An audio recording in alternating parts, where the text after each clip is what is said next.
What's up mga kababayan? News That Matters here. Dito sa video natin ngayon ay ating panoorin o pakinggan itong mga nagbabagang balita. Sinupalpal nitong si Ombudsman Samuel Martinez, itong DOJ at NBI Secretary matapos magsalita na wala di umanong ginagawang aksyon ang Office of the Ombudsman dito sa impeachment complaint kay BP Sara. Nawika niya huwag pangunahan, huwag diktahan ang mga ito sapagkat hindi sila pa-iimpluwensya sa kapangyarihan ng media at ng mga pulpul na politiko. Grabe yan. Nawika nga niya iba-iba tayo ng pag-handle sa kaso dito kay Vice President Sara Duterte. Nadagdag pa nga niya, kung kayo NBI, DOJ, wala ng respeto sa ikalawang Pangulo, ibahin nyo ang Office of the Ombudsman. Pati ang Pangulo, hindi nakaligtas sa kanya sapagkat winika niya rin na walang kapangyarihan ang Pangulo na diktahan ang Office of the Ombudsman sa kung anong dapat gawin kay VP Sara. Grabe talaga. Buti na lamang kahit paano may isang ahensya na ombudsman ang nagiging fair and just sa mga Duterte. Nasaludo po kami sa inyo, Ombudsman Samuel Martires, sa pagtindig nyo at hindi pagpayag na maimpluwensyahan at mapabayad sa mga pulpul na politiko. Pero bagong lahat mga kababayan, huwag nyo po sana kalimutang mag-like at subscribe para updated ka sa mga uploads ko araw-araw. At yun na nga mga kababayan, dagdag pang balita dito na tuwang-tuwa ngayon ang mga rebeldeng grupo na sina Franz Castro, Raul Manuel at iba pa ngayong nasubmit na ang kasong impeachment kay VP Sara. Pero huwag kayong mag-alala mga kababayan sapagkat hindi tayo papayag na ganun-ganun na lamang kadali ang pagpapatalsik kay VP Sara Duterte. Kung kaya naman hindi ko na patatagalin pa, ito na ang buong video.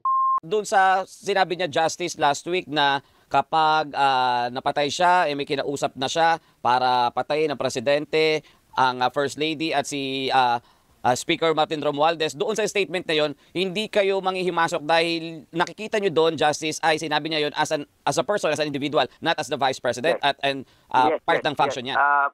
Kumbaga sa na nasabi niya yon bilang isang mamamayan o kahit bilang isang Vice President, but she said it not in relation to her office, not in relation to the functions of her office. Mhm. Oo, so ang Correct. pag-imbestiga rito ay ang DOJ, ang NBI, yung ganun. Kung gusto ng CIDG tumulong sa NBI mag-imbestiga, di sila. Kaya yun ang inano ko na bakit idinamay kami na dapat kami mag-imbestiga at dapat kami magsimula ng investigasyon administratibo o kriminal. Doon kami nag-react kasi parang ang feeling namin, wag mo kaming turuan. Doon sa Undersecretary, wag mo kaming turuan kung anong gagawin namin. Do not ever try to lecture to us what are our functions, Tama. our duties, our responsibilities. Doon naman kami nag-react. Hindi lang ako yun. Opo. That is the common sentiment of my deputies. Kasi nag-meeting kami tungkol dito eh. Okay. O, hindi naman po pwede na, gawin nyo to. Ay, sino pwede magdikta sa amin? Walang pwede magdikta sa amin kahit presidente ng Pilipinas.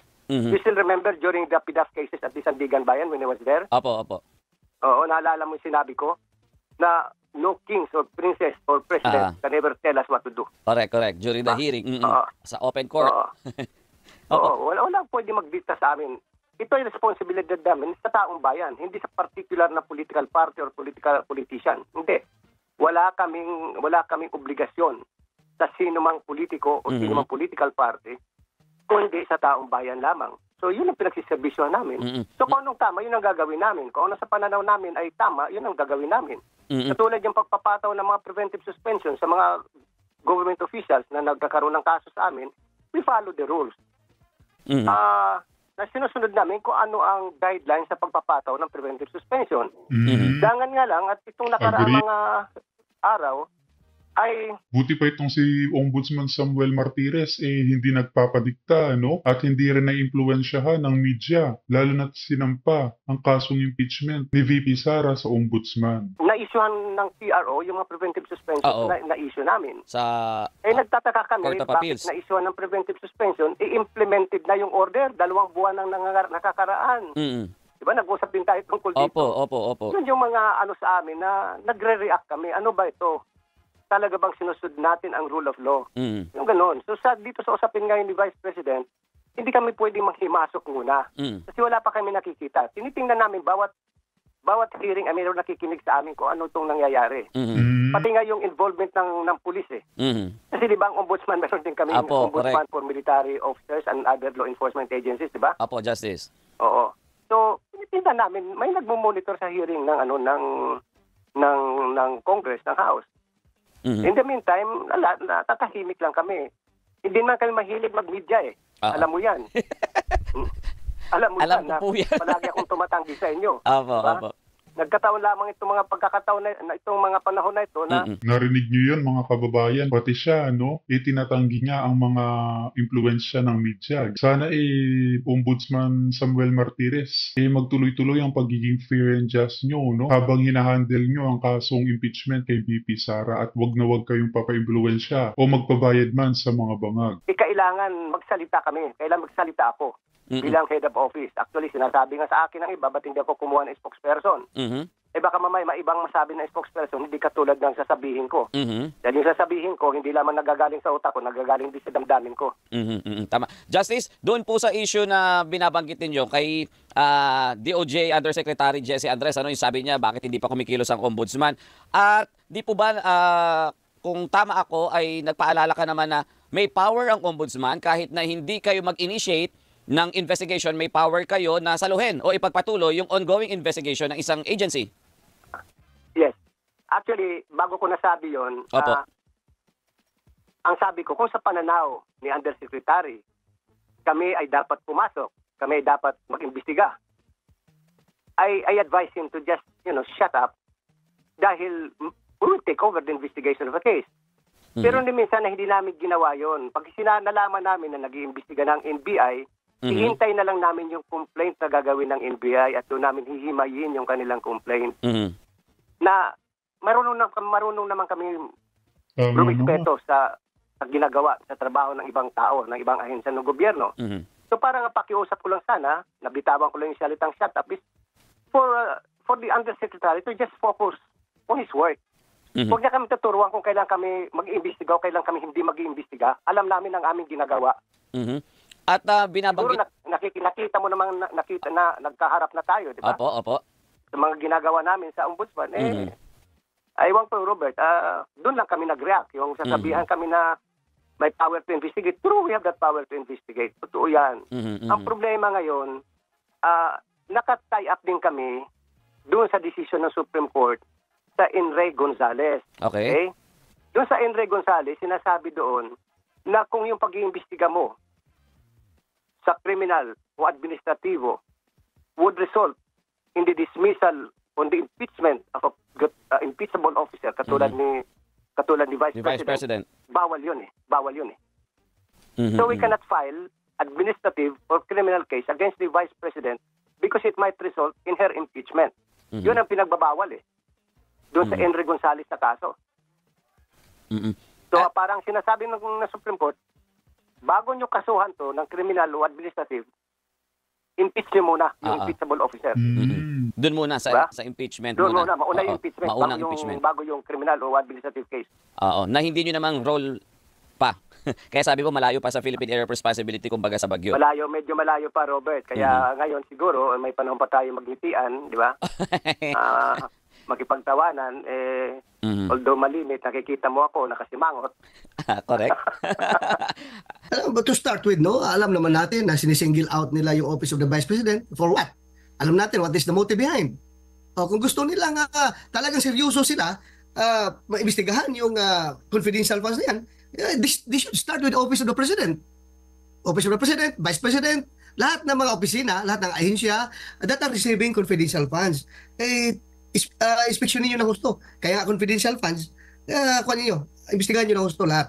If you are serious really to curb corruption, sabi niyo corruption ang gusto niyo palabasin diyan. Tingnan natin lahat-lahat na. Parang once and for all, we have to stop this confidential funds issue. Otherwise, dapat hindi na ito inissue to confidential funds kung hindi ito gagawing confidential. Dapat walain na natin ito. Kung yan ang pinaka issue nila na ginagamit. Tanggalin na natin dapat yan. Pero alam mo kung sino makikinabang kung tanggalin natin yung confidential funds na yan, yung mga intelligence funds na yan. ay yung mga NPA, yung mga komunista, yung mga makakaliwa na talagang yan ang nagagamitan ng ating intelligence funds, yung mga kalaban ng Estado. So ngayon, sino ngayon ang nananalo? With all Correct. this brouhaha. Tumatawa ngayon yung CPP, NPA, NDF dahil ang sarap ng Tama. buhay nila ngayon. Free ride sila ngayon sa situation. Kaya ito, Senator. Sina Franz Castro, Raul Manuel, no, at iba pa mga kababayan. Grabe talaga. Now, Senator, I wanted to ask you, you were a member of Congress, the Congress, all of you actually, of course, approved it, right? Ang totoo naman dito, kung magsisisihan buong Kongreso, ibinigay yon kay Vice President Sara Duterte, sa totoo lang. Tama, Yeah. no? OVP, 600 million, DepEd, 150 million, roughly 750 million all in all. My question is now, do you believe that Congress should have given it in the first place, given that the OVP and the DepEd are civilian agencies? well, kaya nga tinatawag na contingency fund, that is Confidential. for confidential funds. Confidential funds for civilian agencies. Kapag sa military at uniform agencies, intelligence funds ang tawag niyan. So, lang yan, semantics lang yan, Karen, but the purpose is almost the same. Okay, and looking at it now, did the office of the Vice President need 600 million pesos in confidential funds? In the first place, bakit binigay yan sa kanya? Bakit binigay yan sa kanya? So, mandato niya na pag binigay sa kanya, she has to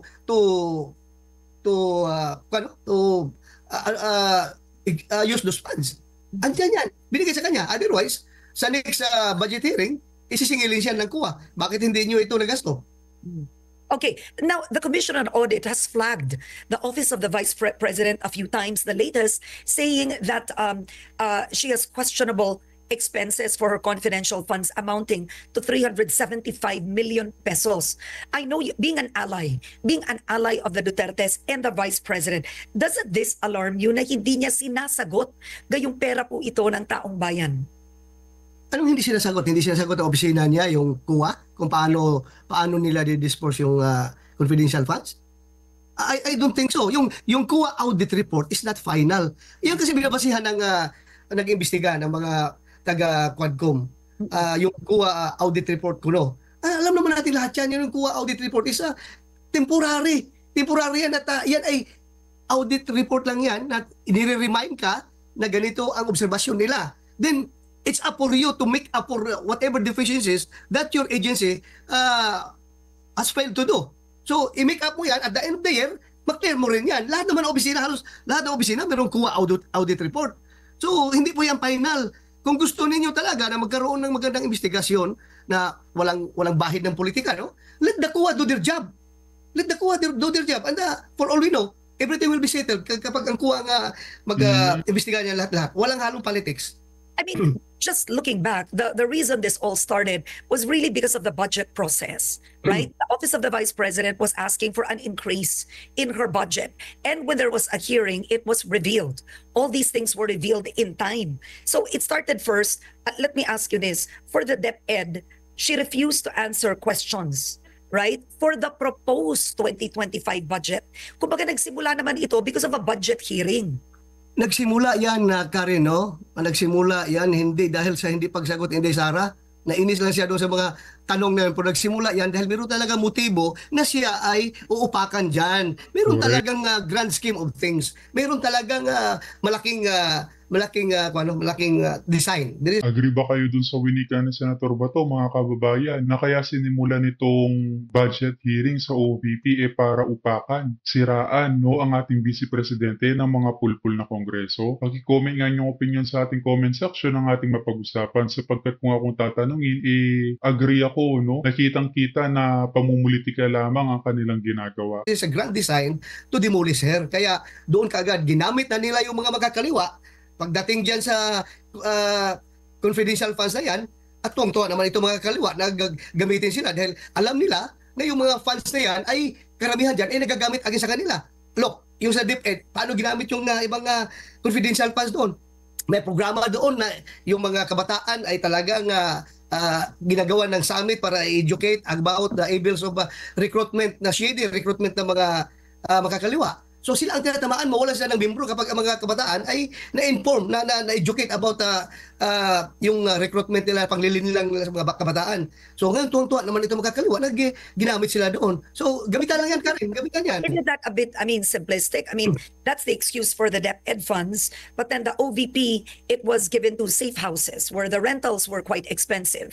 No explanation. Acknowledgement receipts of people we don't know if they exist. Names like Mary Grace Piatos. Names like that where you cannot find these sources. No explanations on details essentially on these alleged homes that were used for witness protection. Alam mo, Karen, Satellite office spending. confidential nga eh. Confidential nga eh. Ano bang gamit ang confidential kung ipagbubulabog mo lahat ng mga tao na ginamit mo, lahat ng mga safe houses na ginamit mo? Ano pa bang gamit ng confidential funds na yan? Sabi ko nga, huwag na nyo ibigay yan kung ayaw ninyong, kung talaga gusto nyo bulabugin lahat. At saka may bali-balita di umano na yung Mary Grace Piatos na nilagay sa papeles no, ng OVP, gawa-gawa lamang ng mga pulpul na kongreso. Kumbaga fabricated, kung kaya't hindi mahanap itong tao. Grabe talaga ang kasamaan at pangiipit na ginagawa nila. Huwag na nyo ibigay yung confidential funds na yan. Okay, so we talked about, you said that there's a motivation, a demolition job against Vice President Duterte. I want to ask you, with everything that's going on now, will the Vice President run for the presidency in 2028? Too early to tell, Karen. Too early to tell. At saka yung ginagawa nila, too early to demolish a person. Alam lang, nagbubumirang sa kanila lahat ngayon yan eh. In what way? Ang taong bayan ay galit na. Galit na yung mga taong bayan. Silent majority. Paano galit? Correct. I wanted to ask you, Senator, paano galit ang taong bayan? You have the Vice President going live saying papapatay niya ang Presidente, First Lady, ang Speaker kapag daw namatay siya, etc., etc. It's quite shocking for the Filipino people to hear a Vice President conduct herself in this manner. Alam mo, yung mga ganyan, no? yung taong bayan, hindi naman bubo ka rin. Alam nila kung ano nangyayari ngayon, kung anong ang endgame nito. Alam na taong bayan yan, hindi naman mga bubo ang tao ngayon, lalo na sa may social media na tayo ngayon. They are very much informed, kaya yung mga tao tahimik lang yan, pero kahit na magsurvey ka rin, makipagpustahan ako sa'yo, magsurvey ka, ano ng sentimento ng taong bayan ngayon, di ba? Galit na, the more that they found on the BP Sara, na isang babae, na wala nang kakampi, siya na lang mag-isa, the more nagagalit ang taong bayan. Hindi natin maglukuhan, naprangkahan lang tayo, magsurvey ka, pumunta ka sa kalsada. Okay, now with the NBI investigation, so during the last probe, she did not appear and they've reset it to December 11. Do you think she will appear? Well, it's her call. It's her call. Kung gusto niya mag-appear, nasa kanya yan. Kinakaharap niya yan na issue, no? Nasa kanya yan. She is not stopping NBI from conducting its investigation. Wala namang problema. Kung pupunta yung NBI sa opisina niya at mag-imbestiga doon, wala problema. They can do that. So, wala po tayong issue dyan. Wala pong problema. Okay, so let's shift it a bit now, just very quickly. The ICC, the International Criminal Court, has put up a website and is now crowdsourcing, right? Stories of extrajudicial killings or their stories of the Duterte drug war. So this is evidence gathering against the Duterte administration, which may include yourself, online. What do you make of the ICC's latest move? Go ahead, make my day. Go Pero ahead. pa rin, sir. Make my Pero pa day. rin. Yes. Go ahead, make my day. Okay, what has changed? I remember I interviewed you before and you had said you were afraid and now you don't seem afraid anymore. Afraid lang ako. Sabi ko na nga masyado ko yung capitalize yung sasabi kong afraid. Afraid ako na pag ako'y nakulong, hindi ko na makita yung mga apo ko. Yun lang I'm not afraid for myself. I am afraid for my apo na every day, every night, hinahanap ako bago matulog. Paggising sa umaga, pagbangon nila, pupunta kagad sa akin at maghahag sa akin. Yun lang. I am afraid for my apo na mawala sila ng lolo na hindi nila makita growing up. But I'm not afraid for myself. I tell you, I've been to many wars already. Ang dami ko na dinalagira ka rin. Hindi pa ako takot mamatay. So, takot lang sa aking mga apo na hindi lang ako makita. Yun lang ang sa akin, Karen. what action do you plan to take? I mean, clearly the ICC investigation is ongoing. And At dito naman sa video na to mga kababayan ni ating panoorin, itong pagtanggal ni Senator Amy Marcos sa budget ng AKAP no, na ginagamit ni Tambalos Romualdez na pang-ayuda o pang-vote buying. Grabe talaga. Alam niyo nakakatuwa yung AKAP dahil biglang sumulpot yan, wala naman sa NEP, wala naman sa DSWD budget, wala man lang sa wishlist nila, biglang sumulpot nung nakaraang taon at matapos yun, tinatanong ng lahat, ano ba talaga yung programang yan? Ang tupad maliwanag na cash for work, may trabaho. Yung AKAP, binibigay lang. Medyo nangamba ako kasi yung may ibang mga kaibigan natin sa Senado, gusto daw i-scrap, itanggal yung AKAP. Payag ba kayo? Kayo, tatanggalin ba natin yung AKAP? Ano sabihin natin sa mga senador? Tatanggalin ba natin? How will we be able to effectively and efficiently implement the big AIC spy that the Senate, Congress is giving the DSWD, given the same problem that exists now, that there's a credit limit for the limited number of personnel? Yes, the effort really is right now, kung maaari, ang ginagawa nila, may cash sharing sila na fina-farm out na sa land bank. At nag-umpisa na ito sa Region 4A at saka sa Region 3 kasi hindi na nga kinakaya ng taga-DSWD dahil labis-labis na nga ang laki ng pondo at napakaraming beneficiary. I believe this is a similar problem with Tupad as well, where there's also a limitation Pero on ang the number tupad ang of personnel. liit-liit lang kung ihahambing Compared sa to the AICs. linalabas nila kasi meron silang QRF sa disaster, madali ang pa yun. May AICs, may AKAP, may sangkatutak na programa sa DSWD. AKAP is a new program, yes. Yung SOCPEN, napakalaki nun, yung social pension sa ating mga senior citizen I'll get to na that. And indigent. that's Ang actually- laki-laki na talaga ng Yes. programa ng DSWD, pero halos nakapako ang empleyado na permanente sa bilang ng 3,400. Okay. With the permission of the good Senator Legarda, just one question. May I know who distributes the AKAP? Ang DSWD ang siyang nagdi-distribute ng AKAP. Personally? Pareho rin lang ng iba't ibang programa kapag may listahan, susundan nila katulad ng SLP, ng AICS at iba't iba pa. Who goes to the venue? Because no senators go to the venue. Ang atin mga social worker at yung mga empleyado ng DSWD na mga paymaster. Who else? Maraming sumasama na politiko, nakikita naman po natin. Okay. Thank you for your answer, Senator Marcos. Would you like a more specific answer Si to that? Tambalos. Yeah. Okay. Yung Si May. utan niyang kongreso. If you wish to do so. AKAP is a new initiative, yes. You mentioned about what are the programs, just so that it's on the record, what are the programs of the DSWD? I am familiar with the AICS, which has AICS for scholarships, for burial assistance, for livelihood assistance, financial assistance during disasters. And we have the Sustainable Livelihood Program. May I clarify, can the AICS be used for partially damaged and totally damaged homes? Because I try to look at the programs of the DSWD, Yes, or even certainly. they should. The It AICS can be used. utilized for disasters. So victims of disasters can also access AICS and use it for food, for medicine, for educational assistance, and also for houses. Although the previous program for partially and totally damaged houses is now under NHA. I know that even referring to victims of Typhoon Christine, there's really difficulty. Hirap na hirap ang mga nasalanta na walang yero, walang bubong. Cash assistance ang binibigay. Oo, hindi nila Pero alam sa ang lalapit. tagal-tagal. Ang Okay, tagal-tagal sinabi na talaga. nyo, sinagot na nyo yung tanong ko, ano pong ahensya ng gobyerno ang pinaka-mabilis na lapitan sa mga nasalanta ang bubong, nabutas ang bubong o nawala ng bahay? Sa akin po tinatanong kung NHA ba, Shelter Assistance and Dishood pero hindi rin, LGSF ba pero mabagal rin yon, o DSWD. Saan ho sila Palagay ko, hihingi ng pangbili ng yero? Sa hunot dulo, DSWD pa rin ang pinakamabilis. Sa bagal natin, mas mabilis pa rin. Kasi kung mag-iintay ka dyan sa NHA, hahanapin pa nila ng pera. Pagkatapos kung yung NDRRMC, nagbibiroan kami, tapos na yung emergency, nag-aaral pa lang sila. So, sasagutin ko, DSWD pa rin eh. Okay.